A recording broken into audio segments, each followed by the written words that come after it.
Wakafika kwenye ufuo wa bahari, wakaanza kulia kwake Musa, sasa mbona katutoa Misri ili tuje tufe hapa?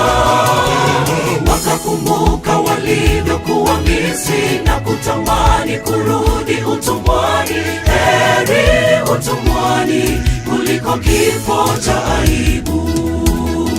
Wakafika kwenye ufuo wa bahari, wakaanza kulia kwake Musa, sasa mbona katutoa Misri ili tuje tufe hapa? Wakakumbuka walivyokuwa Misri na kutamani kurudi utumwani. Heri utumwani kuliko kifo cha aibu.